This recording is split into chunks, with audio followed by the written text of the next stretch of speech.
একটা certain load পড়বে এটার উপরে, তো সেই ক্ষেত্রে বাঁশ কাঠের তুলনায় বেশি ভার সহ্য করতে পারে। তো এই কারণে আরেকটা বিষয় ছিল যে বাঁশের ইনার স্ট্রাকচারে কিছু মাইক্রোস্কোপিক ফাইবার থাকে যেটাতে সিলিকা কন্টেন্ট অনেক বেশি থাকে, যেটা স্ট্রাকচারাল ইন্টিগ্রিটিও বাড়ায় এবং সিলিকা কন্টেন্ট বেশি থাকার জন্য এটা কাঠের তুলনায় টার্মাইটস দ্বারা কম আক্রান্ত হয়। ৩০০ টন ধারণ ক্ষমতা সম্পন্ন একটি প্রচলিত হিমাগার তৈরি করতে যেখানে খরচ হয় প্রায় ২.৫ থেকে ৩ কোটি টাকা, সেখানে এই প্রাকৃতিক হিমাগার তৈরিতে খরচ হবে মাত্র ১৫ লক্ষ টাকার মতো। কারণ এক বস্তা আলু কোল্ড স্টোরেজে সংরক্ষণ করতে গেলে আমার লাগছে ৩৫০ টাকা পার বস্তা, আর এই ধরনের স্টোরে লাগবে ৫০ টাকা খরচ ওর যার ম্যানেজমেন্ট। তাহলে পেঁয়াজ আমরা প্রতি বছর ৩৫০০ কোটি টাকার আমদানি করি এবং পেঁয়াজের ফলন এবং আলুর ফলন একই। তাহলে আমরা যদি পেঁয়াজ এখানে স্টোর করতে পারি, পেঁয়াজ আমরা ৭-৮ মাস রাখতে পারবো এবং কৃষকরা সবাই বলছে স্যার এটা পেঁয়াজ রাখলে অনেক প্রফিটেবল হবে। দেশীয় প্রযুক্তির এই বিস্ময়কর হিমাগারটি এখন নিরীক্ষার শেষ পর্যায়ে রয়েছে। তার মানে মৌসুমি ফলমূলের জন্য আমাদের মৌসুমে অপেক্ষা করতে হবে না, আমরা সারা বছর জুড়ে পাবো। যদি এরকম মজার বিষয় হচ্ছে যে আমাদের যে সীমাবদ্ধতা, কোথাও যদি গ্রামে সব গ্রামে এখনো কোল্ড স্টোরেজ তৈরি হতে পারছে না, সেটার জন্য অনেক টাকা লাগছে, কিন্তু এটা আসলে এত কম খরচের মধ্যে আমাদেরকে যে সার্ভিসটা দিবে সেটা আসলে খুবই মানে একটা ভালো আইডিয়া। এখন আমার দুঃখ বোধ হচ্ছে, আমার বিশাল বড় একটা পেঁপে গার্ডেন করলাম, পেঁপে গাছ অনেক, তো একবার ভীষণ ঝড় হলো, সব পেঁপে গাছ পড়ে গেল, মন পেঁপে, মিনিমাম ৩০০ পেঁপে, এক মন পেঁপে আমি বিক্রি করেছিলাম মাত্র ৫০ টাকা এক মন। তো এইরকম একটা হিমাগার যদি থাকতো তো আমি কত ইজিলি রাখতে পারতাম। মিঠু আপা, দুঃখের সাথে জানাচ্ছি যে এই কোল্ড স্টোরেজে আমরা প্রধানত আলু এবং পেঁয়াজ বা এই ধরনের যেই সবজিগুলো বা ইয়েগুলো আছে সেইগুলো আমরা আসলে সংরক্ষণ করতে পারবো। এটা কিন্তু আবিষ্কার আমরা বাইরে থেকে কোনো ধার করা বুদ্ধি নিয়ে নয়, এটা আমাদেরই রাজশাহী বিশ্ববিদ্যালয়ের একজন অধ্যাপক, তিনি এটা আবিষ্কার করেছেন এবং তিনি পরীক্ষণমূলকভাবে প্রথমে তৈরি করেছেন। এটা ওনাকে স্যালুট। এটা যেহেতু বড় ৩০০ টনের, তার মানে ছোট ছোট বাড়িতে একজন কৃষক তিনি হয়তো ছোট আকারে হয়তো করতে পারেন। যে প্রযুক্তি দেখলাম এটা খুব জটিল প্রযুক্তি না। আপনাদের কাছে কি এরকম কোনো গল্প আছে বা আপনাদের কি এরকম কখনো নিজের মাথায় এরকম কোনো ভাবনা কাজ করে যে যেটা আসলে আমাদের দেশের কৃষি কিংবা বাণিজ্য প্রসারে অনেক বেশি সহায়তা করবে? যেহেতু প্রযুক্তিটা নতুন এবং বাংলাদেশের সব যত মানে কৃষির সাথে যারা রিলেটেড তারা সবাই হয়তো এটা জানে না।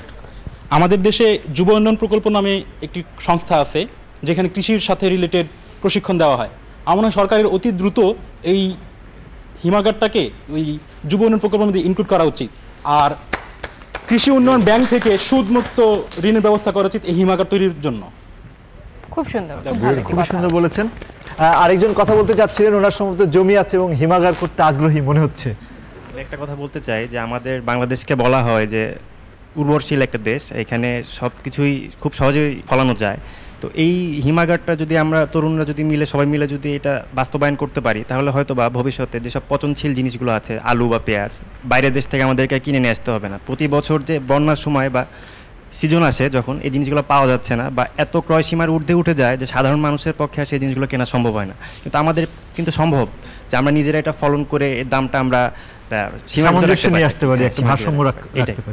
যেহেতু এটা রাজশাহীতে, রাজশাহীতে যেহেতু অনেক আম হয়, তো সেই আমটাকেই হিমাগারে রাখা যাবে কিনা? যদি এরকম হিমাগারে রাখা যায় হয়তো আমরা 2 মাস আম খাই বা 3 মাস আম খাই, সেক্ষেত্রে আমরা হয়তো 6 মাস আম খেতে পারবো। বা এই যে সিজনে যে কৃষক আমের দাম অনেক কম পায়, পরবর্তীতে ধীরে ধীরে বেড়ে যায়। আমি এটাই বলতে যাচ্ছি যে ফরমালিন। আচ্ছা, আমি একটা বিষয় আমার কৌতূহল হচ্ছে যে কারো কি গ্রামে জমি আছে আপনাদের মধ্যে? জি, একটু দাঁড়াবেন। ফসল হয়? জি, আমাদের অনেক ধানের জমি আছে।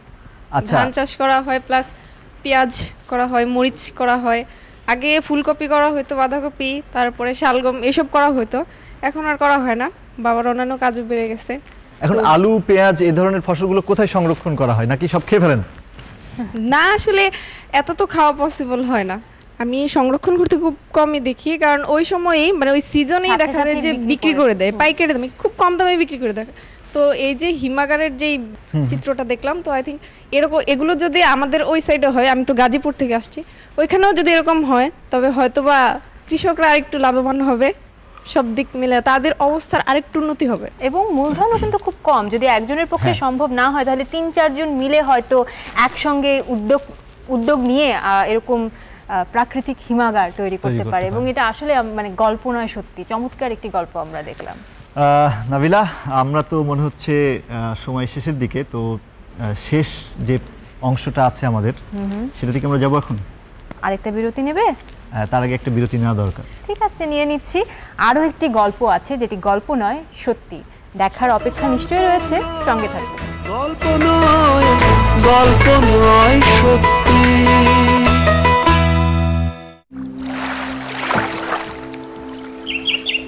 যত দেখি প্রাণ ভরে না। Happiness needs no reason. This is what you will feel when you come here. হৃদয়ের মাঝে রাখি তারে। Welcome to beautiful Bangladesh, a land of stories. সে তো গল্প নয়, গল্প নয়, গল্প নয় সত্যি। ফিরে এলাম বিরতির পর। আপনারা দেখছেন গল্প নয় সত্যি, যেখানে আমরা অনেক গল্প শুনেছি যেগুলো শুধু গল্প নয় সত্যি। আরও একটি গল্প বাকি আছে এবং এই গল্পের মানে আমাদের এই সেগমেন্টের নাম হচ্ছে মোদের গরব, যেটা নিয়ে আমরা আসলে গর্ব করতে পারি। আচ্ছা, গল্পটি কি আমরা শুনবো, মানে আমরা বলবো নাকি আসলে দেখিয়ে দিই আগে? দেখি, চলেন একটা ভিডিও দেখি, গল্পটা জেনে নিই। গল্প নয়, গল্প নয় সত্যি। রাজশাহীর পুঠিয়া উপজেলার পচামারিয়া গ্রাম। গ্রামের প্রতিটি গাছ, বাঁশঝাড়, ক্ষেত, খাল, রাস্তা, এক অর্থে পুরো গ্রামটাই একটি অতিথিশালা।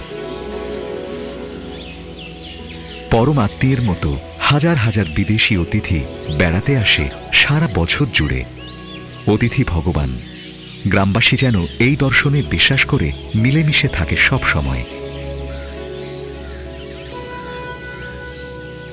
সকালবেলা একদিকে সবাই কইছে যে পাখি হচ্ছে বিদেশি পাখি হচ্ছে।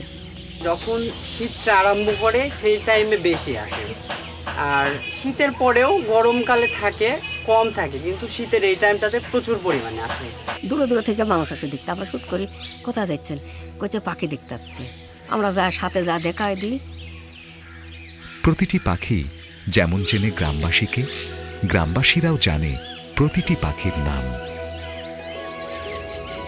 প্রকৃতির কোলে পাখির সাথে এমন সমতায় বসবাস করবার জন্য পচামারিয়ার সব মানুষকে আমাদের অন্তর থেকে ধন্যবাদ। বাহ, কি চমৎকার আইডিয়া! মনটা উড়ে গেল একদম। আমরা আসছি অতিথিদের কাছে। বাচ্চু ভাই, এবার আপনাকে আগে ধরছি, বলেন আপনার কেমন লাগলো? আমার তো খুবই ভালো লেগেছে, আমার ইচ্ছে হচ্ছে ওখানে গিয়ে থাকতে। পাখি তো আসলে আমাদের সবারই খুব প্রিয়, ছোটবেলা থেকে আমরা নানান ধরনের পাখি, সে দেশি পাখি আর কি, টুনটুনি থেকে বুলবুলি, শালিক, হ্যাঁ এরকম অনেক পাখি আমাদের খুব প্রিয়। ছোটবেলা আমরা পাখি ধরতাম, হ্যাঁ ওই টুনটুনি পাখি ধরার চেষ্টা করতাম, ডিম পারতো, এটা আমাদের খেলা ছিল। আমার মনের মধ্যে প্রশ্ন হচ্ছে, যে বাংলাদেশ তো অনেক গ্রাম আছে, সেই গ্রামে তো এত পাখি বসবাস করে না, এই গ্রামটিতে কেন এত পাখি বসবাস করে, এই কারণটা যদি আমরা জানতাম এবং কিভাবে এটা সম্ভব হয়েছে। আমরা যে গ্রামটা দেখলাম পাখি গ্রাম, সেই গ্রামের নাম হচ্ছে পচামারিয়া। পচামারিয়ার যে জনগণ আছেন তারা সবাই মিলে উদ্যোগ নিয়ে কাজ করে পাখি গ্রামটা তৈরি করেছে। তো সবাইকে তো আমরা আমাদের অনুষ্ঠানে আনতে পারবো না, সেজন্য আমরা ব্যবস্থা করেছি একজনকে তাদের প্রতিনিধি হিসেবে এখানে আনার। তিনি হচ্ছেন মুকুল চেয়ারম্যান, এই নামে তিনি পরিচিত। মুকুল ভাই, আপনি মঞ্চে চলে আসুন।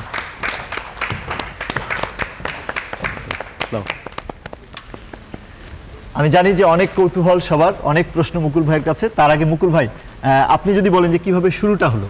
শুরুটা খুব সাধারণভাবে হয়েছে।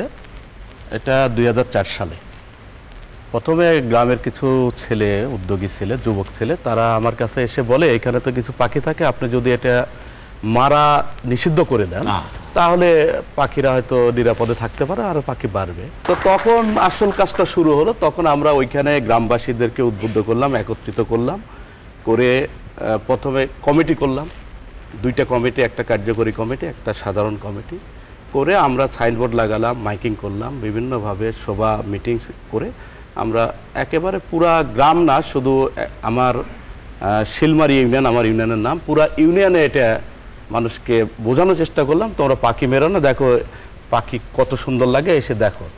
তারপরে তারা এটা নিজেরা মনে হয়েছে যে আপন করে নিয়েছে পাখিকে, আর তারা পাখি মারতে দেয় না কোনো কিছুর বিনিময়ে, তারা তো মারেই না, অন্য কাউকে পাখি মারতে দেয় না। পাখি তাদের জীবনের সঙ্গে, জীবিকার সঙ্গে, সবকিছুর সঙ্গে যেন মিশে গেছে, এরকম একটা বিষয়। সবচেয়ে বড় পাখির নাম কি আপনার গ্রামে? আমার ওইখানে যেটা বেশি পাখি থাকে, সবচেয়ে বেশি যে পাখিটা আছে সেটার নাম হলো শামুক কল বা শামুক ভাঙ্গা।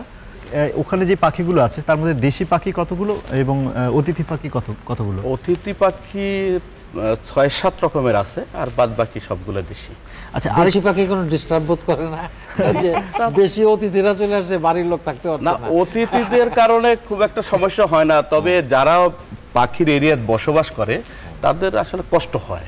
আপনারা এই বিষয়ে কাজ করে পুরস্কারও পেয়েছেন, আপনাদের পাওয়া উচিত। মিঠু আপা যেমনটি বলছিল, না এখানে আমরা পুরস্কার পেয়েছি, গ্রামবাসী 2-3টা পুরস্কার। একটা প্রথম পুরস্কার 2006 সালে জাহাঙ্গীরনগর বিশ্ববিদ্যালয় থেকে দেয় পাখির পৃষ্ঠপোষক হিসেবে, আর দ্বিতীয় আরেকটা সর্বোচ্চ পুরস্কার আমি বলবো, সেটা Bangabandhu award for wild life conservation. এটা একটা ন্যাশনাল অ্যাওয়ার্ড, এটা সরাসরি প্রধানমন্ত্রী স্বয়ং দিয়েছিলেন। আমার কাছে এটা আছে অবশ্য, মেডেলটা আমি দেখাতে পারবো, একটু ছুঁয়ে দেখতে চাই। এবং আপনি আপনার বিশেষজ্ঞদের কথাও বলেছিলেন যে পাখি বিশেষজ্ঞরা আপনার গ্রামে যায়, কেননা এতটা পাখি বান্ধব একটি জায়গায় পরিণত হয়ে গেছে। সেরকমই একজন পাখি বিশেষজ্ঞের কথা আমরা একটু শুনে নিচ্ছি। গল্প নয়, গল্প নয় সত্যি। অধিকাংশ পাখি যদি 4-5 কিলোমিটারের মধ্যে খাবার খুঁজে পায়, তাহলে পরে রাতের আশ্রয়ের জন্য কিন্তু মানুষের বাড়ির গাছপালাতেই যায়, কারণ মানুষের কাছে থাকাটা কিন্তু পাখির জন্য নিরাপদ। পৃথিবীতে লক্ষ কোটি বিভিন্ন ধরনের প্রাণী আছে, সবগুলোই আমাদের প্রয়োজন। এটারই নাম বলা হয় জীব বৈচিত্র্য। অনেক রকমের জীব আছে, এক জীবের উপর আরেক জীব বেঁচে থাকে, তার উপরে নির্ভর করে আরেক জীব, এইভাবেই সবার উপরে আমরা টিকে আছি। এই জন্য জীববৈচিত্র্য আমাদের জন্য একেবারেই জরুরি। আমরা এটাকে খর্ব করে, নষ্ট করে কিন্তু টিকে থাকতে পারবো না। গল্প নয়, গল্প নয় সত্যি। বাচ্চাদের পাখি নিয়ে কোনো গান আছে? পাখিরা কাঁধে, সন্ধ্যা তারা ডুবে গেলে, আমার জীবন কাটে ঠিক এমনি এইভাবে।